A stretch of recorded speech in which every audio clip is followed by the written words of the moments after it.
To the channel. तो friends हम question 11 का सॉल्यूशन देखेंगे और ये जो क्वेश्चन 8 हमने डिस्कस किया था सेम उसके जैसा ही है, थोड़ा बहुत इसमें ऐड है हमारा कैलकुलेशन, पर थोड़ा बहुत तो उसके जैसा ही है। तो आपको अच्छे से देखना है और यहाँ भी आपको प्रूव ही करना है। तो फ्रेंड्स इससे पहले मैंने एक्सरसाइज 10.1 और 10.2 में इससे आगे के सारे क्वेश्चन का सॉल्यूशन अपलोड कर दिया है। मैंने एक क्वेश्चन भी अपलोड कर दिया है, नहीं देख रहे तो फ्रेंड्स देख लेना। और फ्रेंड्स वीडियो पसंद आते हैं तो वीडियो को लाइक करना, शेयर करना और हमारे चैनल को सब्सक्राइब करना। और हम फेसबुक और इंस्टाग्राम पे भी अवेलेबल है, तो वहां जाके आप हमें फॉलो कर सकते हैं। वहां बहुत ही मजेदार इंटरेस्टिंग रीजनिंग और पजल मिल जाएगा जो आपको कॉम्पिटिटिव एग्जाम में बहुत ही यूजफुल होगा। तो चलो फ्रेंड्स देखते हैं क्वेश्चन 11। तो ये फिगर आपको क्वेश्चन में दिया है, इससे बहुत ही परफेक्ट फिगर ड्रॉ नहीं हुआ है, आपको बहुत ही परफेक्ट ड्रॉ करना है। आपको जो आपको मैथमेटिकल जो इंस्ट्रूमेंट होते हैं वो यूज करके आपको अच्छे से ड्रॉ करना है। मैंने ऐसे ही ड्रॉ किया है, उससे ऐसा ही हुआ है। Prove that the parallelogram circumscribing a circle is a rhombus. मतलब ये जो पैरेललोग्राम हमें दिया है ये सर्कल रोम्बस है या नहीं है, वो हमें क्या करना है, प्रूव करना है। हमें दिया है, हमें सिर्फ हमें प्रूव करना है। तो क्वेश्चन 8 में हमने क्या किया था, एक्सटर्नल पॉइंट से जो टेंजेंट बन रही थी वो हमने पहले इक्वल किया।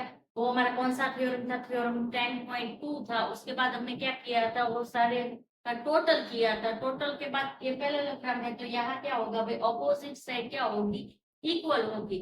तो ये सब हमें इसमें प्रूव करना है। तो चलो देखते हैं। तो पहले तो क्या करेंगे भाई, हमें बोला है क्या है, पैरेललोग्राम है, पर ये पैरेललोग्राम भी रोम्बस है कि नहीं वो हमें क्या करना है, प्रूव करना है। तो ये पैरेललोग्राम है तो उसमें क्या होता है, पैरेललोग्राम में ऑपोजिट साइड क्या होती है, इक्वल होती है। चलो फ्रेंड्स कैलकुलेशन देखते हैं। तो यहाँ क्या है, जैसे ए बी सी डी है, ये क्या है, पैरेललोग्राम है। तो पैरेललोग्राम में क्या होती है, ऑपोजिट साइड इक्वल होगी। तो ऑपोजिट साइड क्या होगी भाई, ये जो बी सी है तो वो किसके इक्वल होगी, ए बी के इक्वल होगी यहाँ। और ये दूसरा क्या होगा भाई, ये जो ए डी है वो क्या होगा, सी डी के इक्वल होगी। तो चलो तो ये ABCD क्या है, पैरेललोग्राम क्या है, ABCD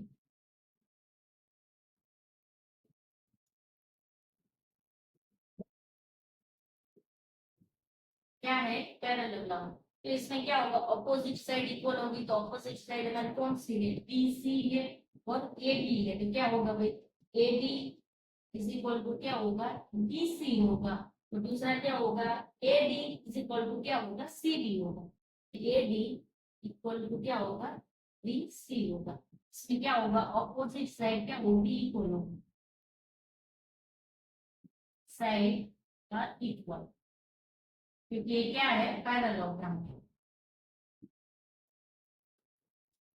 और फ्रेंड्स यहाँ क्या करेंगे, जो एक्सटर्नल पॉइंट से जो हमारी टेंजेंट बन रही है वो इक्वल है, वो हम लिखेंगे। जैसे क्वेश्चन 8 में हम किया था, क्या करते हैं हमारा थ्योरम 10.2 में कि भाई एक्सटर्नल पॉइंट से जो टेंजेंट बनेगी वो क्या होगी, इक्वल होगी। तो यहाँ देखते हैं, पहला है हमारा एक्सटर्नल पॉइंट डी है, तो डी से कौन सी टेंजेंट बन रही है, एस डी बन रही है और डी आर बन रही है। तो ये क्या है, इक्वल है। तो चलो लिखते हैं, यहाँ कैलकुलेशन करते हैं। तो पहला क्या है भाई, एस डी इक्वल क्या होगा, डी आर होगा। और ये कहां से होगी, डी पॉइंट से, sorry tangent from external point D होगी।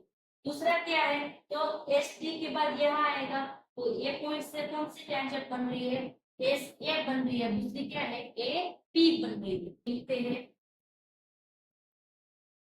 ए एस इक्वल टू क्या होगा फ्रेंड, ए पी होगा। और यहाँ भी ब्रैकेट में आपको लिखना है क्या है, tangent from external point A, क्योंकि ए पॉइंट से बनी। उसके बाद यहाँ पॉइंट आएगा, ये पॉइंट, तो अब एक्सटर्नल पॉइंट क्या है, हमारा बी है। तो बी से क्या होगा भाई, बी क्यू होगा और क्या होगा, पी बी होगा। ए पी के बाद क्या आएगा, पी बी आएगा। तो यहाँ आएगा पी बी आएगा और पी बी के सामने क्या आएगा, बी क्यू आएगा। यहाँ आएगा बी क्यू। आपको सीक्वेंस में लिखना है, मैंने क्वेश्चन 8 में भी बोल दिया था, जितना है सीक्वेंस फॉलो करके लिखेंगे लास्ट में आपको वो यूजफुल होगा। वो क्यों यूजफुल होगा वो भी मैं आपको लास्ट में बताऊंगा। तो ये एक्सटर्नल पॉइंट आएगा, तो सी आएगा, तो वहां से क्या बनेगी, सी क्यू बनेगी और सी आर बनेगी। तो क्या आएगा, सी क्यू इक्वल टू क्या होगा, सी आर होगा। ये हमारा कौन सा थ्योरम था? थ्योरम 10.2। यहाँ मैं लिख के दे देती हूँ। टेंजेंट फ्रॉम एक्सटर्नल पॉइंट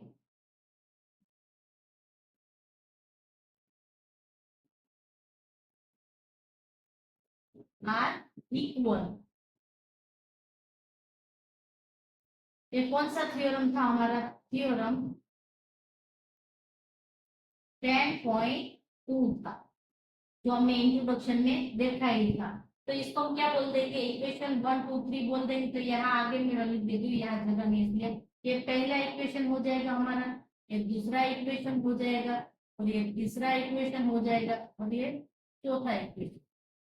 अब क्या करेंगे फ्रेंड्स? जो क्वेश्चन में 8 में किया था ऐसे करेंगे। क्या करेंगे? और ये सारे इक्वेशन का टोटल करेंगे। तो क्या करेंगे? Add all this equations.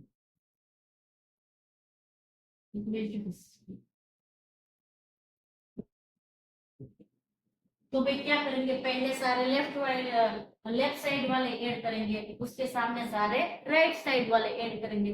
तो पहले ये सारे लेते हैं, तो भाई लेफ्ट साइड से स्टार्ट करते हैं। तो एच डी प्लस क्या आएगा? ए एस आएगा, प्लस क्या आएगा? बी क्यू आएगा, प्लस क्या आएगा? सी क्यू आएगा।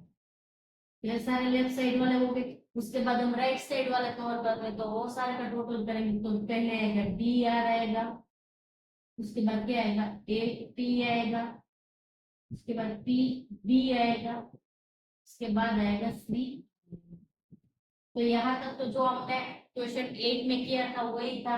तो ये अब हमें समझ में आ गया होगा आपको, और नहीं आया तो फिर से समझना क्या है भाई। ये जो सारे ये लेफ्ट साइड वाले थे, उसका टोटल किया, सामने की साइड से आ रहे राइट साइड वाले का क्या किया हमने? टोटल। अब क्या करेंगे फ्रेंड्स? ये जो एस डी है और ए एस है, ये जो एस डी है और ए एस है, ये दोनों का टोटल करके हमें क्या मिलता है? ए डी मिलता है। तो ये दोनों का टोटल करेंगे तो हमें क्या मिलता है? A D. प्लस करेंगे, भाई यहाँ देखेंगे, तो भाई यहाँ सी क्यू है और बी क्यू है, ये दोनों का टोटल करेंगे तो आपको क्या मिलेगा? बी सी मिलेगा। तो यहाँ आएगा, ये दोनों का टोटल करेंगे तो क्या मिलेगा? B C. इक्वल टू करेंगे, इक्वल टू करेंगे तो यहाँ क्या होगा friends? D R plus C R का टोटल करेंगे तो आपको क्या मिलेगा? सी डी मिलेगा। तो यहाँ है D R plus C R, दोनों का टोटल करेंगे क्या मिलेगा? C D. प्लस करेंगे, भाई यहाँ है ए पी है और दूसरा है पी डी है, ये दोनों का टोटल करेंगे तो हमें क्या मिलेगा? ए डी मिलेगा। तो भाई ये दोनों का टोटल करेंगे तो क्या मिलेगा? हमें ए डी मिलेगा। तो यहाँ तक आपको समझ में आ गया कि जो ये सारा प्रोसेस हमने क्वेश्चन 8 में किया है। तो यहाँ तक समझ में आ गया। इसके बाद यह देखते हैं, भाई ए बी किसके इक्वल है? तो भाई डी सी के इक्वल है, और ये जो ए डी है वो किसके इक्वल है? बी सी के इक्वल है। मतलब ये दोनों क्या है? इक्वल इक्वल ही है, क्योंकि ये क्या है? पैरेललोग्राम है। पैरेललोग्राम में क्या होता है? ऑपोजिट साइड इक्वल होती है। तो भाई ए डी किसकी अपोजिट साइड है? बी सी के है, तो दोनों क्या है? इक्वल है। तो यहाँ मैं ऐसा लिख सकती हूँ 2BC, क्योंकि ये दोनों तो क्या है? इक्वल है। टोटल करेंगे तो क्या मिलेगा? 2BC मिलेगा। डबल ऑफ BC आपको मिलेगा। सेम ऐसा यहाँ देखते हैं, तो फिर क्या है भाई? हमारा जो CD बोलो या तो DC बोलो, दोनों सेम है। तो भाई हमारा जो DC है वो और AB क्या है? दोनों सेम है। तो वहां भी क्या होगा? 2AB में लिख सकती हूँ, ये दोनों क्या है? सेम है। तो उसका टोटल क्या होगा? डबल हो जाएगा। AB का डबल हो जाएगा, या फिर आप CD लिखो, पर यहाँ BC दोनों चलता है। तो ये आपको समझ में आ गया। फ्रेंड्स क्या करेंगे? यहाँ पे 2 से मल्टीप्लाई हो रहा है, यहाँ से भी 2 से मल्टीप्लाई है, तो ये दोनों को क्या कर देंगे? कैंसिल कर देंगे। तो हमें क्या मिलेगा? बी सी इक्वल टू क्या मिलेगा? ए बी मिलेगा। तो यहाँ पे हमने स्टार्टिंग में क्या देखा था कि A D is equal to D C है, और ए डी इक्वल टू क्या है? बी सी है। तो इसको हम इक्वेशन 1 बोल देते हैं, इसको हम इक्वेशन 2 बोल देते हैं, क्योंकि पैरेललोग्राम है तो उसमें अपोजिट साइड क्या होगी? इक्वल। और यहाँ आपको समझ में आ गया कि B C is equal to हमें क्या मिला? ए बी मिला। तो यहाँ क्या करेंगे फ्रेंड्स? इसमें वैल्यू करेंगे कहाँ से? तो ये जो इक्वेशन है, इक्वेशन 1 और 2 है, उसमें से क्या करेंगे? वैल्यू तो पुट करेंगे। तो क्या करेंगे? यहाँ लिखेंगे putting value from equation 1 and of parallelogram.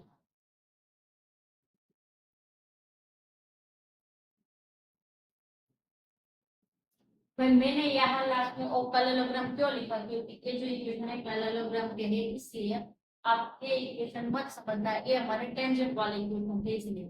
तो यहाँ तक आपको समझ में आ गया। तो यहाँ क्या था भाई, एडी इज इक्वल टू क्या होता है, बीसी होता है, और एडी इज इक्वल टू क्या होता है, बीसी होता है। तो ये हमें यहाँ रखना है। तो पहले हमारे पास क्या है, BC, BC is equal to क्या होता है, एडी।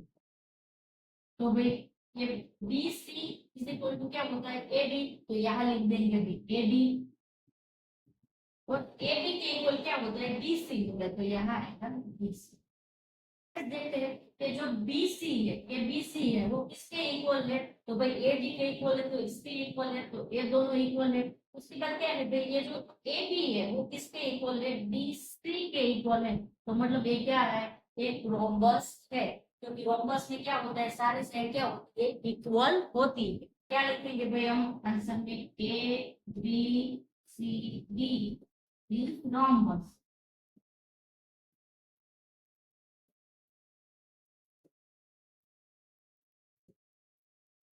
यहाँ इसका सॉल्यूशन कंप्लीट होता है।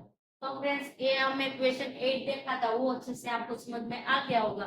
तो यहाँ अच्छे से समझ में आ जाएगा। तो फिर भी आपको कोई वेरी कंफ्यूजन लग रहा है तो फ्रेंड्स वीडियो को स्लो मोशन में देखना, आपको सब कुछ समझ में आ जाएगा। मैंने बहुत ही डिटेलिंग में आपको समझा दिया है। तो यहाँ फ्रेंड्स क्वेश्चन का सॉल्यूशन कंप्लीट होता है। फिर भी आपको नहीं समझ में आ रहा है तो कमेंट में बताना, पॉसिबल होगा तो मैं फिर से आपको समझाऊंगी। और फ्रेंड्स वीडियो पसंद है तो वीडियो को लाइक करना, शेयर करना और कमेंट करना। Thank you.